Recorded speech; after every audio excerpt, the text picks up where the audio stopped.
1966 தான் இது ஸ்டார்ட் பண்ணாங்க.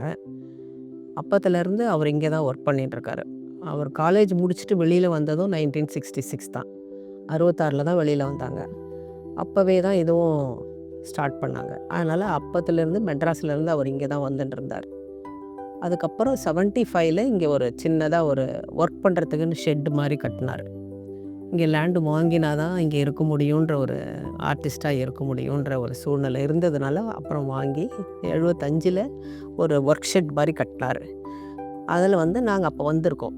66லேயே வந்து இங்கே அவங்கெல்லாம் ஒரு எக்ஸிபிஷன் பண்ணும்போது கூட நான் சிட்டிலேருந்து தனியாக பிரதரோடு வந்து அந்த எக்ஸிபிஷன்லாம் பார்த்துருக்கேன்.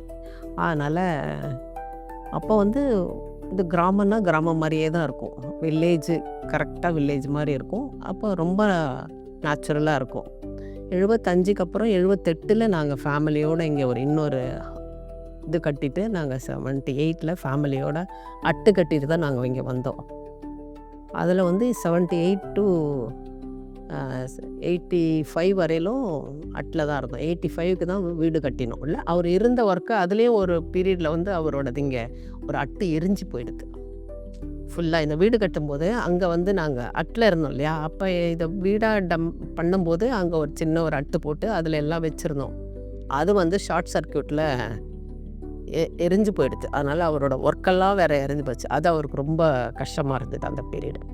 அதுக்கப்புறம் தான் சர்வை பண்ணி இருக்கிறதெல்லாம் அவர் வரைஞ்சி வச்சார். அதுக்கப்புறம் ஆனால் அவர் கொஞ்சம் நேரம் கூட சும்மா இருக்க மாட்டார். ஏதாலும் காலையில் எழுந்துருவார் 4 மணிக்கெல்லாம். கார்டனை சுற்றி தண்ணி ஊற்றுவார். அவர் பாட்டுக்கு அவர் ரொட்டீனாக வேலை பண்ணிட்டு இருப்பார். கேலரி போயிடுவார். அவர் பாட்டுக்கு உட்காந்து வேலை பண்ண